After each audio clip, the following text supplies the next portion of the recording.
अस्सलाम वालेकुम एवरीवन।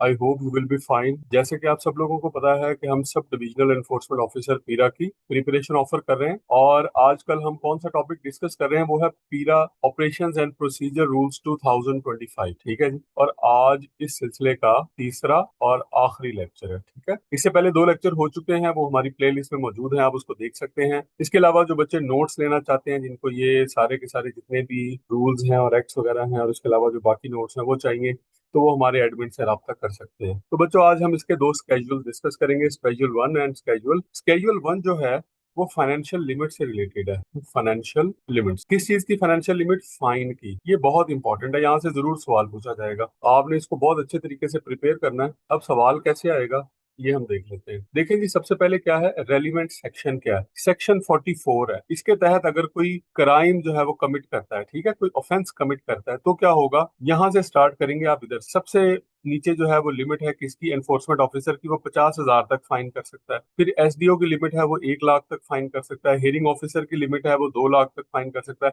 मिसाल के तौर पे कोई शख्स जो है वो ओवर प्राइसिंग कर रहा है, तो उस पे जो है वो कैसे कैसे फाइन हो सकता है। और इसके बाद जो है वो district emergency and district enforcement and regulatory board, इसको DERB भी कहते हैं। अगर कहीं पे ये लिखा हुआ आपको नजर आए तो परेशान नहीं होना। तो ये 3 लाख तक फाइन कर सकता है। ये वो डिस्ट्रिक्ट वाला बोर्ड है जिसको डीसी हेड कर रहा है, ठीक है, जिसका चेयरमैन डीसी है। तो ये, और ये किसके तहत है, किस सेक्शन के तहत है? सेक्शन 44 के तहत है। ऑफेंसेस बाय कंपनीज, अगर कोई कंपनी जो है वो किसी किस्म का ऑफेंस कमिट करती है, तो ऐसी सिचुएशन में क्या होगा?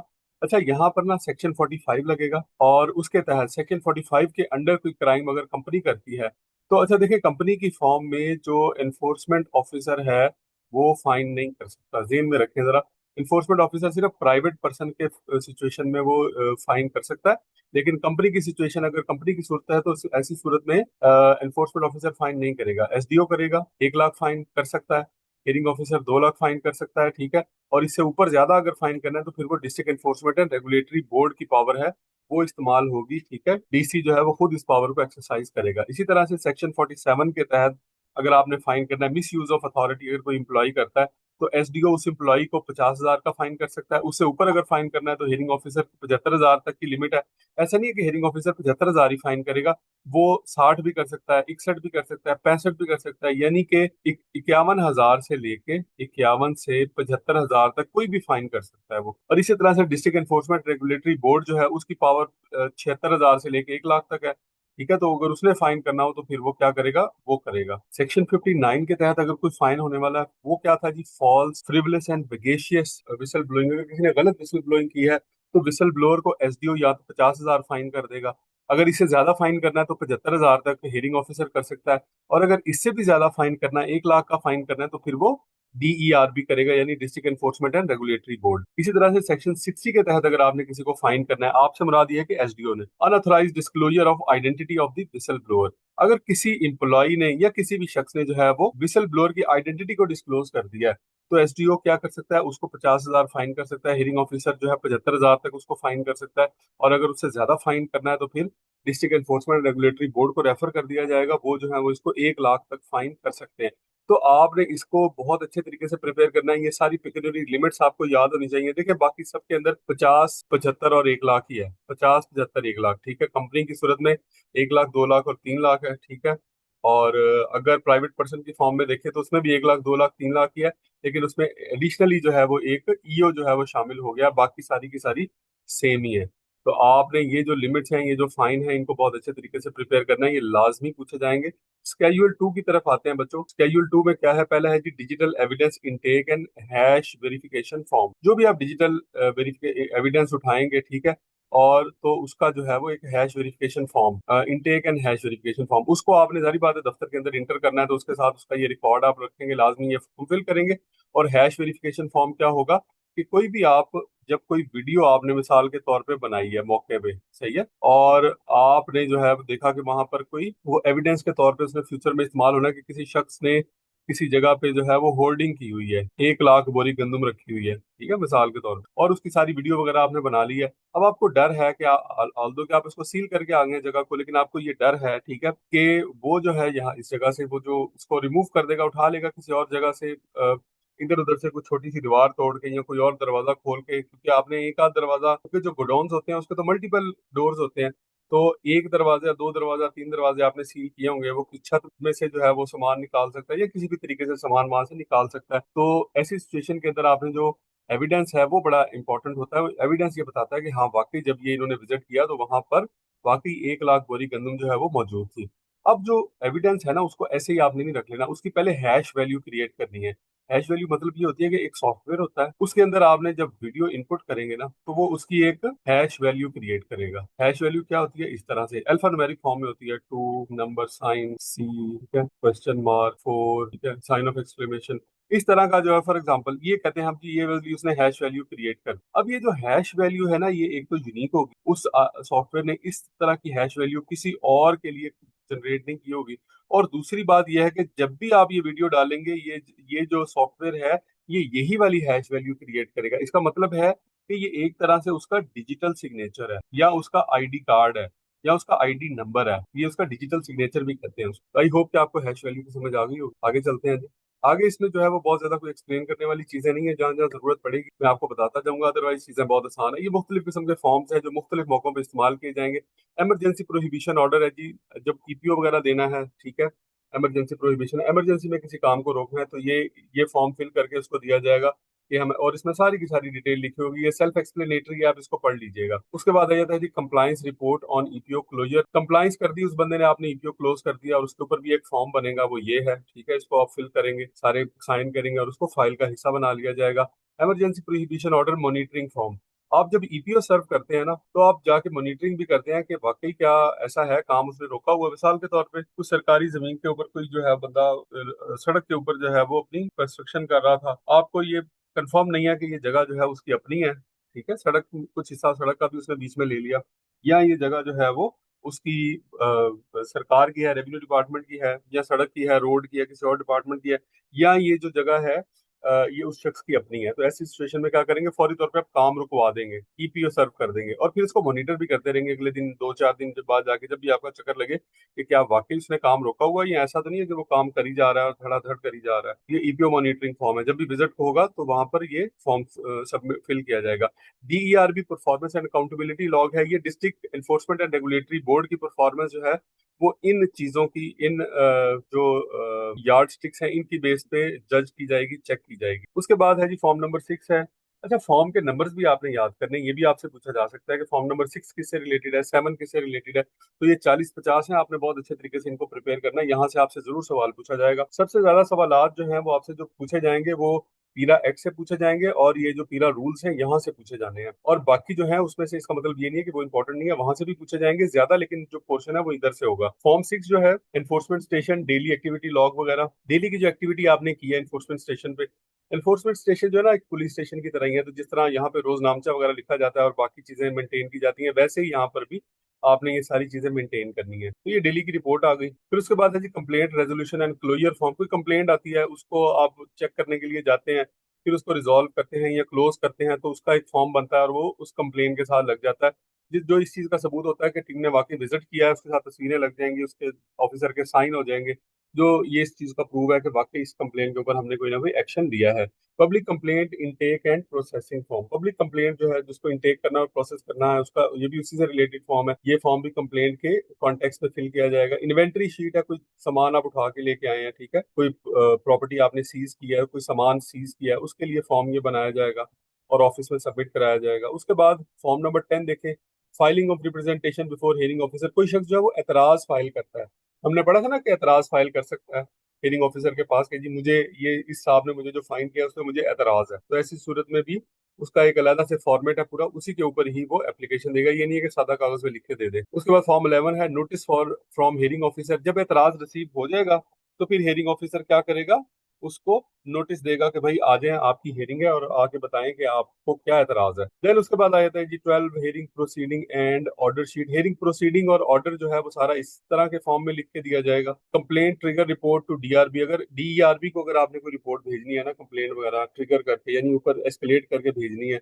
तो आप ये वाला फॉर्म इस्तेमाल करेंगे। Chain of custody continuation sheet, chain of custody से मुराद ये है कि कोई डिजिटल एविडेंस है और आपने किसी की कस्टडी में देना है, तो आप इसको यूज करेंगे कि पहले किसके पास है, सबसे पहले कलेक्ट किसने किया, फिर उसके बाद किसके पास आया, उसके बाद किसके पास आया।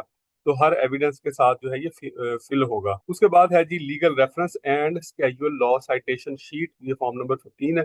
कोई लीगल रेफरेंस है, ये कोई शेड्यूल लॉ है, उसका आपने हवाला देना है साथ में, तो ये आप साथ लगा देंगे, ठीक है। उससे आपको आसानी होगी फ्यूचर में इस केस को समझने के लिए। उसके बाद case referral to civil court, अगर आपने सिविल कोर्ट को कोई केस रेफर करना है रजिस्ट्रार वगैरह को, तो उसके लिए काम आएगा। असेसमेंट डॉकेट, इसके अंदर आपने जो है वो किसी की रेंटल वैल्यू की असेसमेंट करनी है। मिसाल के तौर पे किसी शख्स ने इलीगल ऑक्यूपेशन की हुई थी, सरकारी जमीन थी और उसके ऊपर गैर कानूनी कब्जा किया हुआ था, अब वो कब्जा जो है पिछले 5 साल से है, तो जारी बात है 5 साल का उससे रेंट जो है वो वसूल करेंगे, तो इस पे असेसमेंट के लिए एक फॉर्म चाहिए, तो ये उसके लिए यूज होगा। फिर आ गया जी cost of recovery, cost recovery demand notice. आपने जो कॉस्ट रिकवर करनी है, मिसाल के तौर पे आपने इन्फोर्समेंट की, बंदे ले गए, ठीक है, उसके बाद क्रेन्स वगैरह ले गए, ट्रैक्टर ट्रालियां और काफी कुछ ले गए, ले जाके जो है वो एक इलीगल कोई बिल्डिंग थी वो गिरा दी, अब उसकी जो कॉस्ट ऑफ इन्फोर्समेंट है वो भी उस बंदे ने पे करनी है, तो डिमांड नोटिस भी आप उसको बना के देंगे कि भाई ये डिमांड नोटिस है, चले शाबाश जाके इतने पैसे जमा कराएं। फाइनल रिकवरी ऑर्डर जो है वो भी आप डिमांड नोटिस के बाद देंगे कि जी ये किस किस चीज की है, रेंट है, कोई इलीगल गेन आपने किया है जमीन से, फसल वगैरह, कोई पेनल्टी है, कोई सरचार्ज या फाइनल रिकवरी ऑर्डर ये है। इसके बाद फिर उसके ऊपर एक्शन लिया जाएगा। उसके बाद है जी पेमेंट एक्नॉलेजमेंट सर्टिफिकेट है, अगर कोई शख्स पेमेंट आके जमा कराता है इन्फोर्समेंट स्टेशन में, तो उसको रसीद भी दी जाएगी और वो इस फॉर्म में दी जाएगी। उसके बाद है जी रिस्टोरेशन कंप्लीशन सर्टिफिकेट, अगर आपने कोई रास्ता रिस्टोर किया है, तो इससे जारी बात है इसमें आप लिखेंगे कोई रोड थी, कोई ड्रेन था, कोई वॉल पार्क वगैरह, उसको आपने वागुजार करवाया है, पार्क पे किसी ने कब्जा किया हुआ था, उसको आपने जो है वो छुड़वा लिया, रीस्टोर करवाया, तो ऐसी सिचुएशन में भी उसकी एक रिपोर्ट बनेगी और सबमिट होगी। और ये इसलिए रिपोर्ट्स बनाई जा रही हैं इसलिए भी कि ताकि इनकी परफॉर्मेंस को ट्रैक किया जा सके कि ये कितना काम किया है इन्होंने। रेस्टोरेशन कॉस्ट सर्टिफिकेट है, रेस्टोरेशन के ऊपर जो कॉस्ट आई है उसका भी सर्टिफिकेट है, जारी बात है वो आप फिर उसी बंदे से लेंगे जिस बंदे ने यहाँ पर इंक्रोचमेंट, इलीगल इंक्रोचमेंट बनाई हुई थी। उसके बाद compliance verification of demand notice, demand notice जो आपने दिया है उसकी कंप्लाइंस को वेरीफाई करने के लिए कि बाकी उसने पैसे जमा करवाए हैं या नहीं करवाए।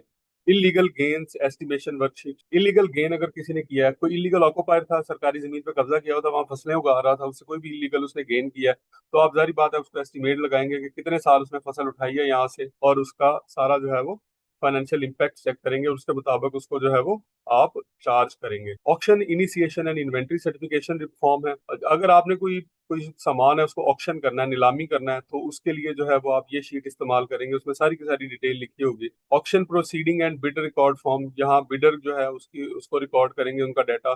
और auction completion and property handover form, auction complete होगी, प्रॉपर्टी हैंडओवर होगी, उसके लिए ये वाला फॉर्म यूज होगा। असेसमेंट एंड वेरिफिकेशन रिपोर्ट, यहाँ पर असेसमेंट करनी है आपने कि कोई विसल ब्लोअर ने कोई डिस्क्लोजर किया है, अब आपने ये देखना है कि वाकई वो ठीक है या नहीं है, आगे भेजने वाला है या नहीं, या ऐसे ही कोई बंदा उठ के आके कंप्लेन कर रहा है। उसके बाद है जी पीरा फॉर्म नंबर 29। सबसे पहले पीरा का फॉर्म नंबर 29 है, ये क्या है, ये समझ लें ये एफआईआर है, जिस तरह पुलिस की एफआईआर होती है ना, इससे रिलेटेड बहुत क्वेश्चंस होंगे। पहले तो आपने फॉर्म का नंबर याद रखना है, यहाँ पर मैं कुछ जो इंपॉर्टेंट चीजें हैं वो मैं आपको बता देता हूँ। एक तो आपने आपने फॉर्म का नंबर जो है वो याद रखना है, ठीक है। उसके बाद ये जेर दफा कौन सा होगा, 154, ठीक है।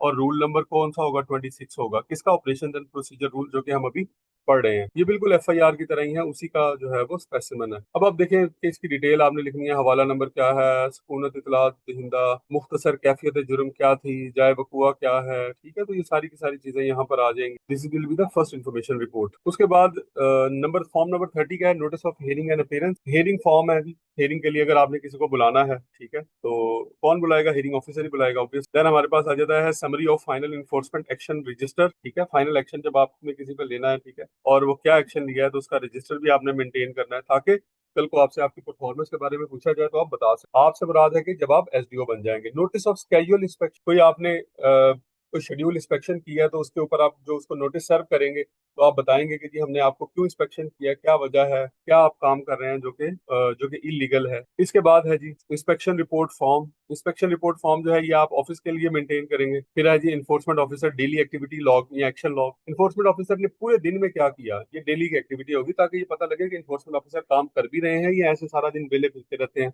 उसके बाद है जी सीलिंग ऑर्डर, अगर आपने किसी प्रेमिसेस को सील करना है, सारी बात है आप रिटर्न में उसको देंगे ना कि हमने आपके प्रेमिसेस को ये जो ताला लगाया है ये क्यों लगा रहे हैं, तो उस रिटर्न में आप उसको लिख के देंगे। सीलिंग एग्जीक्यूशन रिपोर्ट है, जब सीलिंग एग्जीक्यूट कर दी तो ये वाला फॉर्म भी फिल होगा साथ में। और तीसरे नंबर पे final sealing of the premises report, ये तीनों फॉर्म जो है वो फिल होंगे in the case of sealing. Search seizure and inventory authorisation form, आपने सर्च किया कुछ कोई सामान जो है उसको सीज कर लिया या इन्वेंटरी को जो है अपने कब्जे में ले लिया, तो उसका भी एक जो है वो फॉर्म बनेगा। Then seized property maintenance log, seize property जो मेंटेन की हुई है आपने ऑफिस के अंदर, जारी बात है उसका आप रिकॉर्ड रखते जाएंगे, एक रजिस्टर बनाएंगे, उसमें उसकी डेली की एंट्री करेंगे ताकि आपको पता हो कि इस वक्त तक हमने कितनी इन्वेंट्री सीज की है। वरना ऐसा होगा कि कोई आपके ऑफिस का जो एम्प्लॉय है वो उठा के आपकी इन्वेंट्री बेचता रहेगा, आपको पता भी नहीं चलेगा। तो रिकॉर्ड आपके पास होना जरूरी है। उसके बाद है जी एविक्शन एग्जीक्यूशन रिपोर्ट। एविक्शन का मतलब होता है बेदखल करना, किसी को प्रॉपर्टी से बेदखल करना। मिसाल के तौर पे किसी शख्स ने सरकारी जमीन पे कब्जा किया हुआ था। पहले जी एविक्शन क्या होती है? बेदखल करना। किसी ने सरकारी जमीन पे कब्जा किया हुआ और उसको आपने वहां से भगाना है, तो और उसको आपने वहां से जो है वागुजार करा लिया, बेदखल कर दिया, और उसके बाद अब प्रॉपर्टी जो है वो आपके पास आ गई है। जारी बात है उस पर भी एक फॉर्म जो है वो बनेगा ताकि कल को जो है वो उसका सबूत आपके पास रहे। Field evidence capture and tagging form, field में कोई एविडेंस आपने लिया है, ठीक है, उसका भी एक ये फॉर्म बनेगा कि आपने किस किस्म का एविडेंस लिया, और उसको जाके आप सबमिट कर देंगे अपने ऑफिस में कंसर्न ऑफिसर को या staff. Arrest notification and judicial handover record, जो भी आप अरेस्ट करेंगे बंदे को, तो ये अरेस्ट का नोटिफिकेशन ये बनेगा, ठीक है, किस बंदे को अरेस्ट किया, और फिर जुडिशियल हैंडओवर आपने करना है। जारी बात है उसको इधर जुडिशियल कस्टडी लेके आना है और मजिस्ट्रेट के पास उसको पेश करना है। तो जारी बात है मजिस्ट्रेट के पास आप कोई डॉक्यूमेंट भी सबमिट करेंगे तो वो डॉक्यूमेंट कौन सा होगा? ये फॉर्म 42 होगा। देन हमारे पास आ जाता है form 43, liaison officer performance valuation form. आपका कोई लाइजोन ऑफिसर है, ठीक है, उसका परफॉर्मेंस वैल्यूएशन आपने किस बेस पे करनी है वो भी देखेंगे कि आप कितने केसेस में उसने आपको सपोर्ट किया, ज्वाइंट ऑपरेशन आपके साथ कितने किए, पीरा ऑर्डर की कितनों की कंप्लाइंस करवाई उसने, इनिशिएटिव उसने कितने लिए, ठीक है, लाइजोन ऑफिसर ने। और उसके अलावा जो है वो कम्युनिकेशन फीडबैक वगैरह सारों का एसडीओ वगैरह का इसमें लिखा जाएगा। तो लाइजोन ऑफिसर जो है वो आप हायर भी करेंगे, यानी कि आपको इदारा हायर करके देगा और आप उनकी परफॉर्मेंस भी देंगे। फॉर्म 44 है जी post sealing violation incident report. बात ऐसा होता है कि आप प्रीमिसेस को सील करके आते हैं, ताले शाले लगा के आते हैं, लोग ताले तोड़ देते हैं, अपना सामान निकाल लेते हैं। ऐसी सूरत में फिर जो है उसके ऊपर एक्शन लिया जाता है और ये वाला फॉर्म फिल किया जाएगा। फिर अगेन जो है वो उस पर अगर पहले से एफआईआर नहीं है, एफआईआर लॉज हो जाएगी और फर्दर जो है वो उसमें सख्त किस्म की शिकें लगाई जाएंगी। Recovery through land revenue request form, अगर कोई शख्स जो है उसकी आपने प्रॉपर्टी जो है उसको ऑप्शन कर दिया, ठीक है, चीजों को ऑप्शन कर दिया और उससे आपको रिकवरी नहीं हुई है, तो अब आप लैंड रेवेन्यू की तरफ जाएंगे, ठीक है, एरियर ऑफ लैंड रेवेन्यू की तरफ। तो ऐसी सिचुएशन में आप क्या करेंगे कि उसकी जितने पैसे रहते हैं, अमाउंट ड्यू है उसके जिम्मे, 5 लाख है, 10 लाख है, वो बना के आप कलेक्टर के पास भेज देंगे, ठीक है। कलेक्टर जो है वो आपको ऑर्डर देगा कि हाँ ठीक है, as a arrear of land revenue आप इसको ऑक्शन कर सकते हैं इसकी जमीन को, या वो खुद करवा देगा या फिर आपको ऑथराइज कर देगा।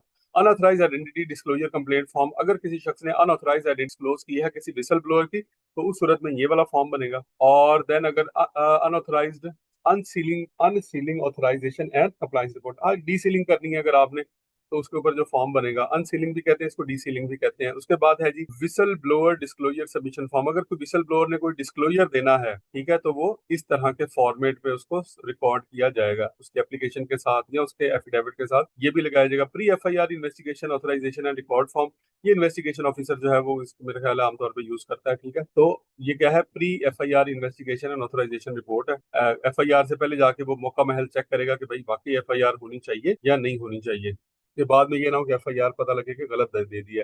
तो बच्चों ये हैं वो सारे के सारे रूल्स जो कि हमने आपसे डिस्कस कर लिए, ठीक है, और इसके अंदर हमने सारी डिटेल दी है। हमने कोशिश की है कि as much as possible detail जो हैं जो आपको चाहिए वो हम आपके साथ शेयर करें। सबसे ज्यादा अगेन मैं बताता जाऊंगा, लॉ के पेपर में सबसे अहम क्या है? आपका पीरा एक्ट है और उसके बाद आपके रूल्स हैं। देन उसके बाद ये नहीं है इसका मतलब कि बाकी जो लॉज है वो इंपॉर्टेंट नहीं है, उनका वेटेज जो है वो है मौजूद, लेकिन सबसे ज्यादा आपने फोकस जो है वो इन पे करना है, उन लॉज को भी अच्छे तरीके से प्रिपेयर करना है। ये सारे के सारे लॉज हमारे चैनल पे मौजूद हैं, और अगर आपको जो है वो ये हमारे लेक्चर पसंद आए तो उसको जरूर सब्सक्राइब कीजिएगा। Wish you all the best for your test and interview. अल्लाह हाफ़िज़।